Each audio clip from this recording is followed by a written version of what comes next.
Le pasteur Marcelo Tounassi a tué Blanche à Lumumbashi et non en Turquie. Bonjour la famille. Voici une raison à laquelle Blanche a été sacrifiée. Lorsqu'elle s'était rendue, c'était trop tard.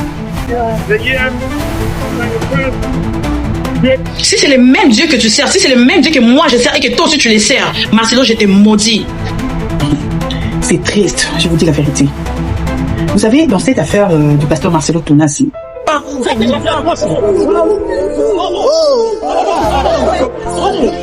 incroyable mais vrai, le pasteur Marcelo nous a prouvé aujourd'hui qu'il s'en fout éperdument de l'accusation, du jugement et du procès auquel il doit comparaître.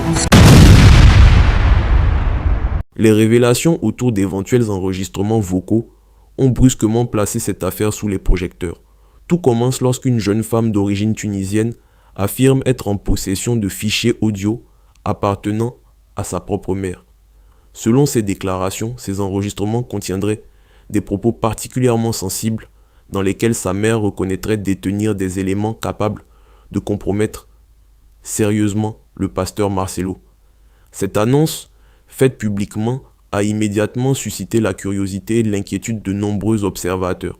Sur place, l'atmosphère est marquée par une forte tension. Les proches de l'affaire évoquent des conversations enregistrées qui pourraient, instant, ces enregistrements restent entourés d'un grand mystère. Le pasteur Marcelo Tounassi a tué Blanche à Lumumbashi et non en Turquie. Toutes les vidéos qui circulaient, là où il s'expliquait, il essayait de se faire passer pour quelqu'un de bon, d'une bonne personne qui était au chevet de sa femme avant qu'elle ne rentre en salle d'opération. Toutes ces choses-là, je suis parti là-bas, je l'ai retrouvée, on a rigolé ensemble. Elle a dit, Marcelo, prie pour moi. J'ai prié sur elle. Après, elle est partie, elle allait se faire opérer. Elle est partie, elle n'est pas revenue. C'est Dieu qui a voulu, j'ai senti un parfum. Toutes ces choses qu'il racontait là comme un affabulateur, comme un vrai fils du diable, tout ça n'était que dans sa tête de fou. Il était fou avant.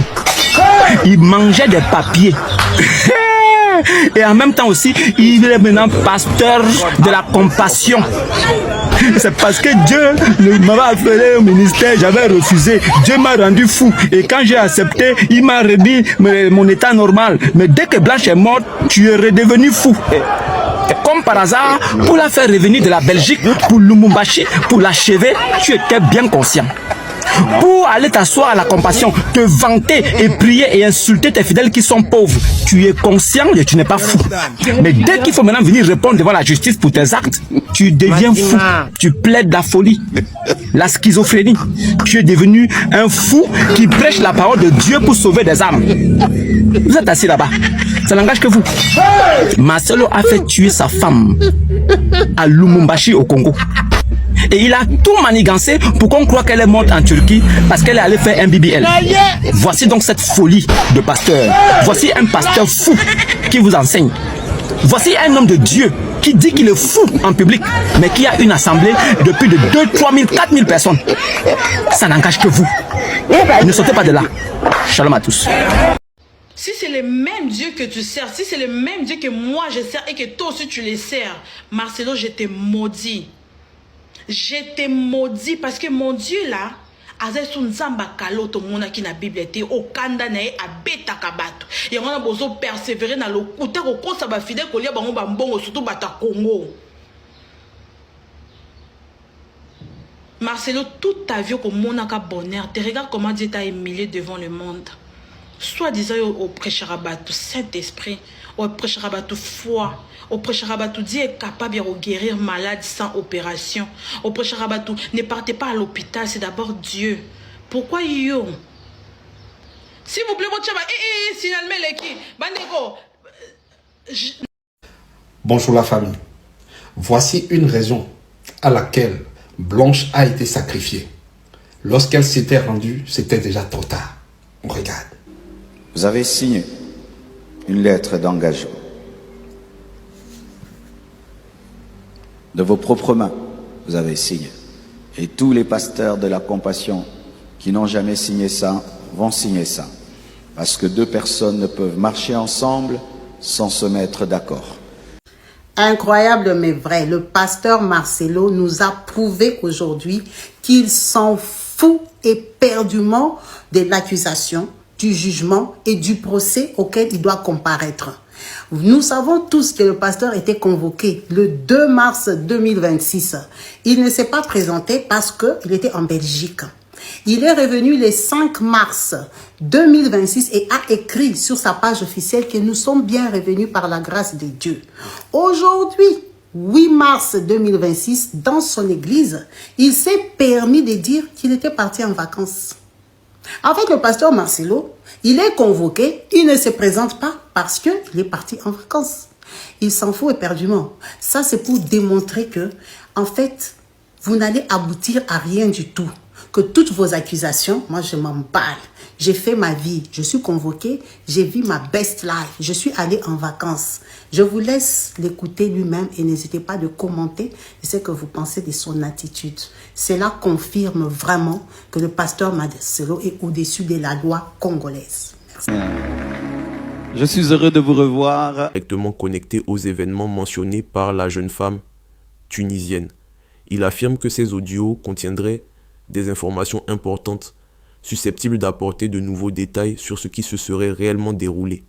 Toutefois, comme pour les premiers enregistrements évoqués, leur authenticité et leur contexte exact restent encore à confirmer. Autour de cette déclaration, de nombreuses questions se posent. Qui est réellement cette personne proche de la famille? Comment a-t-elle obtenu ces éléments audio? Et surtout, dans quelles conditions ces conversations auraient-elles été enregistrées? Pour l'instant, peu d'informations précises ont été rendues publiques, ce qui laisse place à de nombreuses interprétations. Selon certains observateurs, l'apparition de ce nouveau témoin pourrait renforcer l'idée qu'il existe plusieurs sources d'informations autour de l'affaire. D'autres, en revanche, rappellent qu'il est essentiel de rester prudent tant que ces documents n'ont pas été examinés de manière officielle. Dans des situations sensibles, chaque témoignage doit être analysé avec rigueur afin d'éviter toute confusion entre rumeurs et faits vérifiés. Malgré ces réserves, la parole de cette personne a rapidement trouvé un écho dans l'espace public. Plusieurs internautes affirment que la multiplication des témoignages pourrait indiquer qu'une partie de la vérité reste encore à découvrir. D'autres s'interrogent sur la fiabilité de ces déclarations, estimant que seules des analyses techniques permettront d'établir si ces audios sont authentiques et s'ils ont été enregistrés dans des conditions légitimes. Dans l'entourage des protagonistes, le climat demeure particulièrement tendu. Certains proches préfèrent garder le silence, tandis que d'autres appellent à ce que toute la lumière soit faite sur cette affaire. Tous s'accordent cependant sur un point. Si ces éléments audio existent réellement, leur contenu pourrait jouer un rôle important dans la compréhension globale de la situation. Pour l'instant, ces déclarations restent donc au stade de témoignage. Aucun document officiel n'a encore confirmé l'existence ou la validité de ces enregistrements, mais leur simple évocation a suffi à raviver l'intérêt autour de cette affaire et à renforcer l'impression qu'il pourrait y avoir encore de nombreuses zones d'ombre à éclaircir dans les jours à venir. Depuis la diffusion des premières déclarations évoquant l'existence d'enregistrements vocaux sensibles, l'affaire a rapidement pris une ampleur considérable dans l'espace public.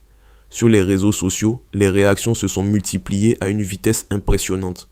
De nombreux internautes ont partagé, commenté et débattu autour de ces révélations, chacun tentant de comprendre ce qui pourrait réellement se cacher derrière ces fameux audios mentionnés par les différents témoins. Dans les heures qui ont suivi la diffusion des informations, plusieurs plateformes numériques ont été inondées de messages. Certains utilisateurs se montrent convaincus que ces enregistrements pourraient contenir des éléments déterminants. D'autres, au contraire, appellent à la prudence, rappelant que dans ce type de situation, les rumeurs peuvent facilement se propager avant même que les faits ne soient donc clairement établis. Cette division de l'opinion reflète l'incertitude qui entoure encore l'ensemble de cette affaire.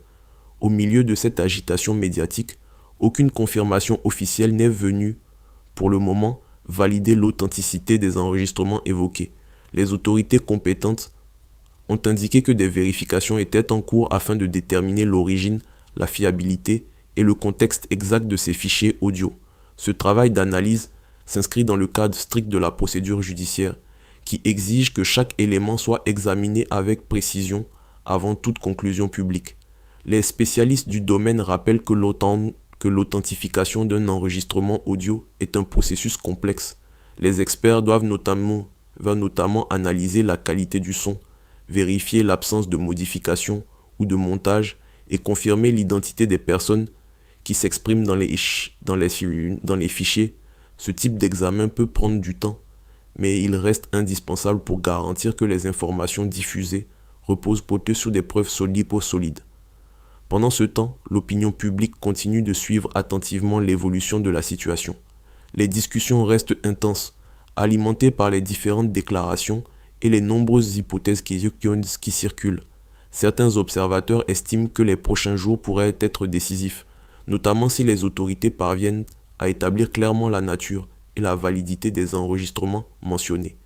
Dans ce contexte, les institutions insistent sur la nécessité de respecter la présomption d'innocence et de laisser les enquêteurs mener leur travail sans pression extérieure. La priorité reste de déterminer les faits de manière objective, loin des spéculations et des interprétations hâtives. Ainsi, alors que l'affaire continue de susciter une vive attention, une chose demeure certaine. Seule la poursuite des vérifications permettra de faire la lumière sur ces enregistrements et de comprendre leur véritable rôle dans cette histoire qui, pour l'instant, reste entourée de nombreuses interrogations. Le retour annoncé du pasteur Marcelo à Kinshasa a rapidement attiré l'attention et relancé les discussions autour d'une affaire qui, depuis plusieurs semaines, ne cesse de susciter interrogations et réactions. Tôt dans la matinée, une publication apparaît sur sa page Facebook. Le message est bref, mais suffisamment clair pour provoquer de nombreuses réactions. Le pasteur y annonce qu'il est de retour dans la capitale congolaise en ce 5 mars 2026, une déclaration qui n'a pas tardé à circuler largement sur les réseaux sociaux. Dans les rues comme dans les espaces de discussion en ligne, beaucoup s'interrogent sur le timing de ce retour.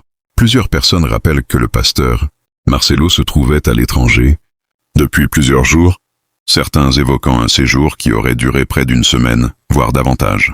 Durant cette période, il se trouvait notamment en Belgique, un voyage qui, selon certains observateurs, n'aurait pas été considéré comme urgent. Cette situation a rapidement suscité des commentaires critiques. Plusieurs voix estiment que ce déplacement à l'étranger, intervenu à un moment particulièrement sensible pour l'affaire, soulève des questions. Pour une partie de l'opinion, le fait que ce voyage coïncide avec une période importante du dossier. Après mon voyage, j'étais allé en vacances, mais j'ai prêché quand même dimanche. Amen. Dans notre extension de Hainaut, en Belgique. Pour ceux qui ne savent pas, nous n'avons pas que l'église de Bruxelles en Belgique. Nous avons aussi l'église de Hainaut, chez Pasteur Jacques. Donc nous y étions le dimanche, mais je m'étais un peu reposé. J'ai vu, j'ai un peu grossi aussi, amen. Donc, Catijane. Flash, bonjour. Esther Tunazi, presque prête à avouer les pratiques occultes de son mari, Marcelo Tunazi. On vous raconte. Comme vous le savez, le pasteur Marcelo Tunazi est accusé de faux et usage de faux sur le décès de Maman Blanche. Mais ce qui va choquer la toile, c'est le fait qu'il ait pratiqué des pratiques occultes à son mariage.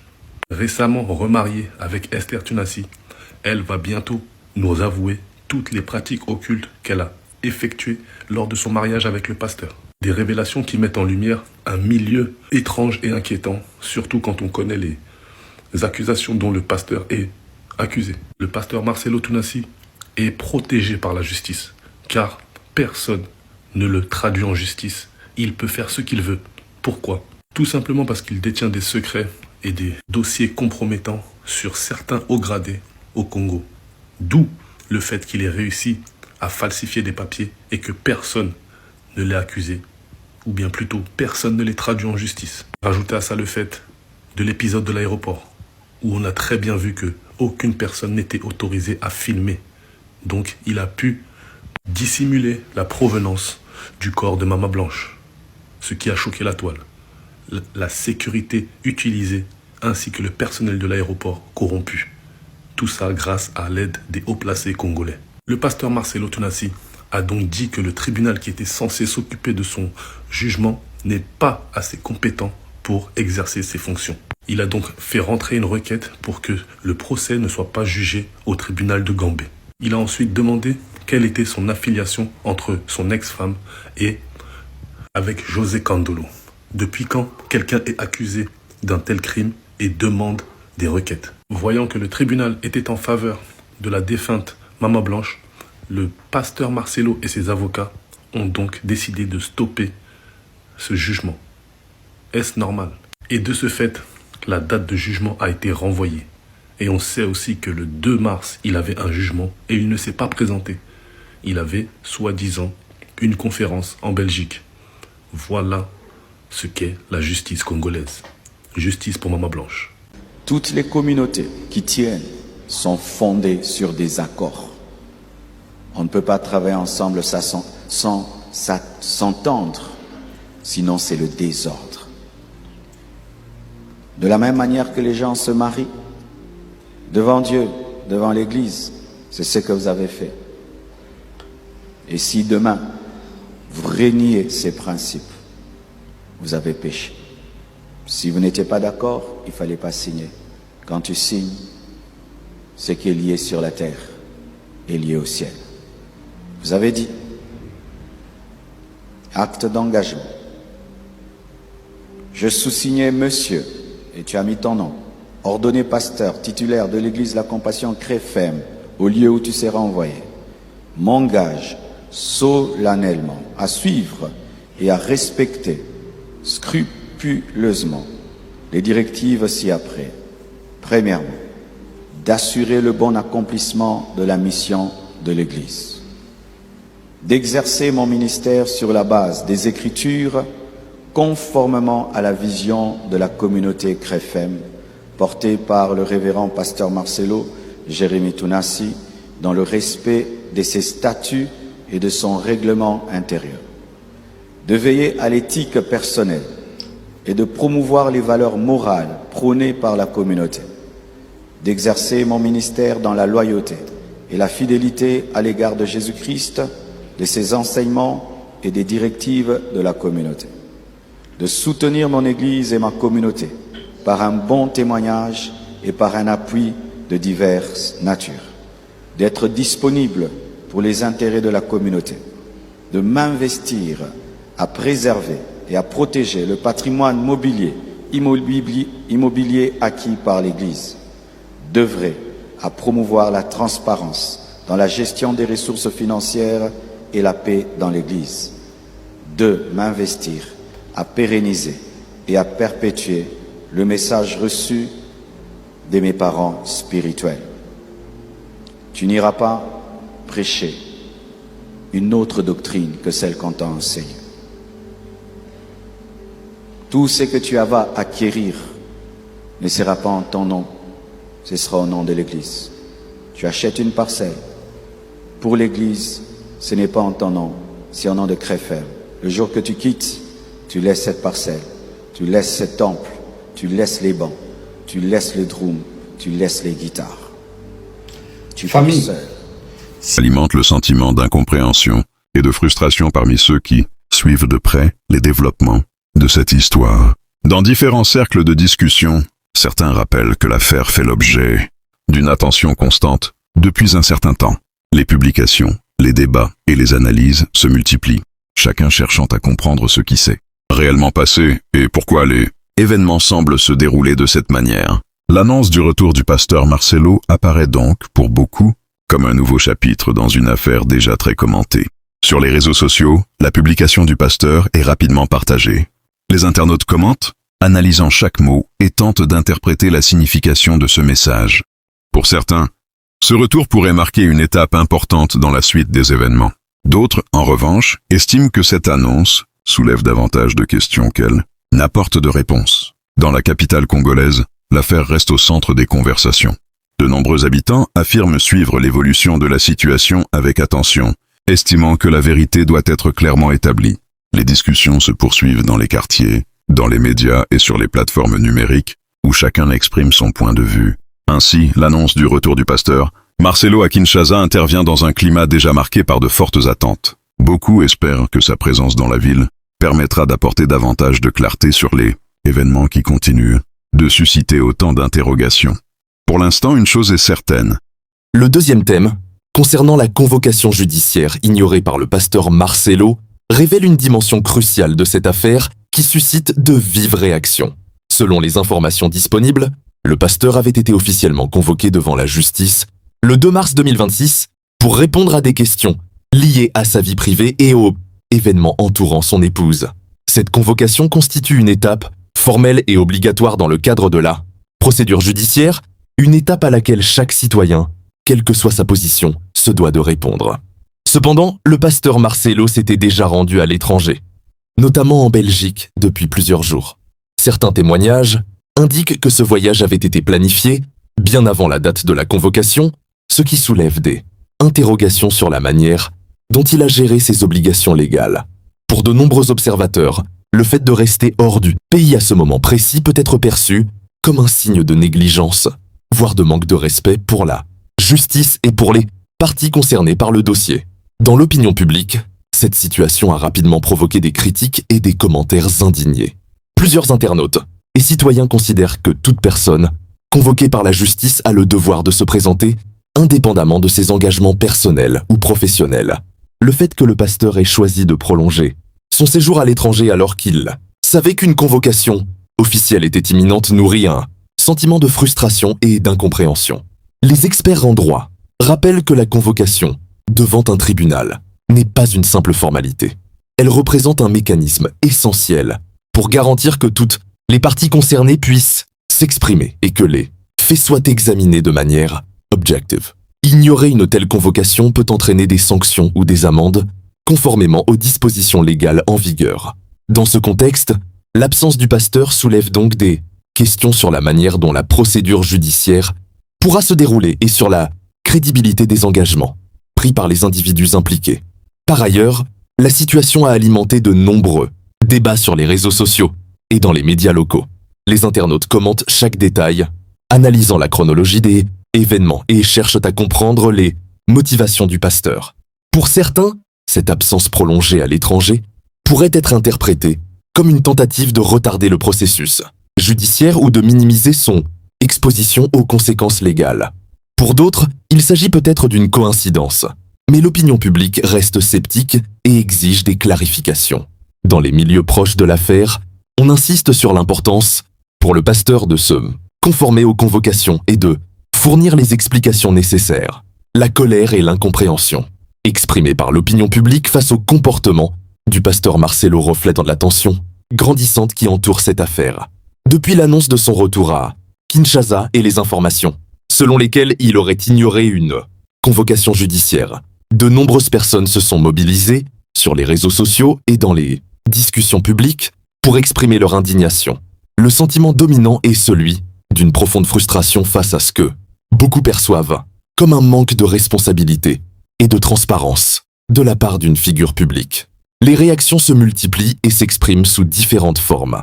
Sur les plateformes numériques, les internautes partagent leurs analyses, commentent chaque détail et discutent des implications de l'absence du pasteur lors de la convocation.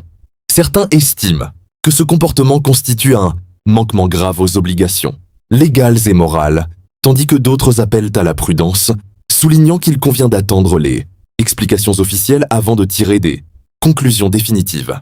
Au-delà des réseaux sociaux, la population suit de près les événements et exprime son attente de réponses claires. Dans les quartiers de Kinshasa, si vous connaissez tous ces pasteurs qui se sont assis devant M. Django Guinguin, vous devez beaucoup plus vous faire très attention. Et ce fameux contrat qu'il détient à la main, sachez bien que c'est le pacte avec le diable. Raison pour laquelle Blanche a été sacrifiée. Blanche n'a pas été sacrifiée pour rien du tout. Voilà la gloire que M. Django voulait en avoir. Et voilà là où nous en sommes. Maintenant, regardez cette vidéo de Cospienne et vous comprendrez. Soyez jamais des pasteurs patrons qui gueulent sur les fidèles. Est-ce que je dois me prendre une balle dans la tête pour qu'on me déménage? Qui dominent les fidèles. Si tu ne vois pas mon autorité, il faut partir. Pourquoi? Tu bloques ta vie. Lui, je le vois comme un pasteur, mais pas comme mon autorité. Alors il faut partir. Qui méprisent les fidèles. J'ai reçu des tutoiements quand j'en ai jamais reçu pendant le déménagement. Pourquoi? Parce que je suis à genoux avec eux. Qui ne respectent pas les fidèles. Qui veulent être traités comme des dieux. Pensez que je suis votre serviteur. En vérité, ça c'est à moi, c'est moi et Dieu. Amen. Moi je sais ce que je dois faire. Mais toi tu dois pas t'efforcer à dire lui c'est mon petit, c'est celui qui doit me servir.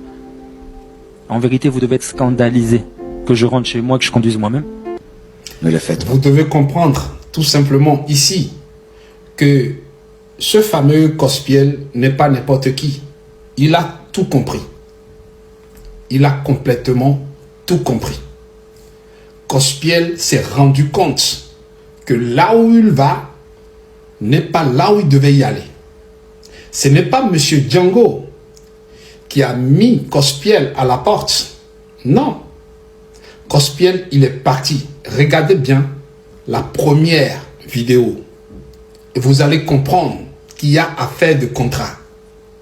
Parce que c'est un pacte que tu es en train de signer. Lorsque tu signes ce pacte, sinon comment cela peut se dire entre-temps, après avoir servi soi-disant son église, lorsque tu décides de partir, tu n'apportes rien. Donc tout ce que tu as pu réaliser dans cette église ne t'appartient pas. Tu dois tout laisser, maison, tout. Les discussions vont bon train, et le sujet est présent dans de nombreux foyers et lieux publics. Les citoyens se disent comme préoccupés par le sort de l'épouse du pasteur, et beaucoup considèrent que son absence prolongée et son comportement ambigu ne font qu'alimenter les doutes et les suspicions. Cette incompréhension générale traduit un besoin urgent de transparence et de communication sur les faits réels. Les médias locaux jouent également un rôle important dans la diffusion des informations et la relance des débats. Les articles, vidéos et reportages sur l'affaire contribuent à maintenir l'attention du public et à susciter des interrogations supplémentaires. Chaque nouvelle déclaration, chaque publication ou mise à jour sur le réseau social du pasteur est scrutée, analysée et commentée, amplifiant ainsi le sentiment d'urgence et la pression exercée sur les parties concernées. Par ailleurs, le comportement du pasteur, Marcelo Alimentedes, réflexion sur la responsabilité des figures publiques et leur devoir d'exemplarité. Pour une partie de l'opinion, son attitude face aux obligations judiciaires et à la transparence nécessaire dans ce type d'affaires reflète un certain mépris pour la loi et pour les attentes de la population. Cette perception renforce le climat de colère et d'incompréhension, contribuant à un sentiment général que la justice et la vérité doivent prévaloir, malgré les obstacles apparents. Dans ce contexte, l'opinion publique ne se contente pas de commenter. Elle réclame des actions concrètes et des réponses officielles. Les citoyens souhaitent que les autorités judiciaires prennent les mesures appropriées pour clarifier la situation. L'attente d'une décision de justice et la demande de clarification constituent un point central dans le déroulement de cette affaire, qui continue de captiver l'attention de la population et des observateurs. Depuis les révélations sur le retour du pasteur, Marcelo et son absence lors de la convocation judiciaire, le public exprime un besoin pressant de réponses claires et officielles. Beaucoup estiment que seule une intervention transparente des autorités judiciaires pourra établir les faits et mettre un terme aux spéculations et aux inquiétudes qui circulent depuis plusieurs jours. Dans les milieux proches de l'affaire, comme dans l'opinion publique générale, la pression s'accentue. Les citoyens suivent de près les annonces et les mises à jour, espérant que la justice prendra les mesures nécessaires pour clarifier la situation. Les questions restent nombreuses. Pourquoi le pasteur a-t-il ignoré la convocation? Que s'est-il réellement passé concernant sa femme et les événements qui l'entourent? Et surtout, quelles seront les décisions judiciaires permettant de rendre justice et de rétablir la confiance dans le processus légal? Les autorités judiciaires, conscientes de l'attention médiatique et publique, insistant sur le respect des procédures et des délais légaux. Tout en poursuivant leurs investigations, elles doivent vérifier la véracité des faits et des documents présentés, notamment les témoignages et les informations diffusées sur les réseaux sociaux. Cette étape est essentielle pour garantir que toute décision prise repose sur des preuves solides et incontestables, et pour éviter que des conclusions hâtives ne viennent troubler le processus judiciaire. Pendant ce temps, la population continue de commenter et de débattre, exprimant ses attentes et sa frustration. Sur les réseaux sociaux, des milliers de messages circulent chaque jour, demandant des réponses, des explications et la tenue d'un procès équitable. Les citoyens insistent sur le fait que chaque personne impliquée doit se présenter et rendre des comptes afin que la lumière soit faite sur les événements et que justice soit rendue pour toutes les parties concernées.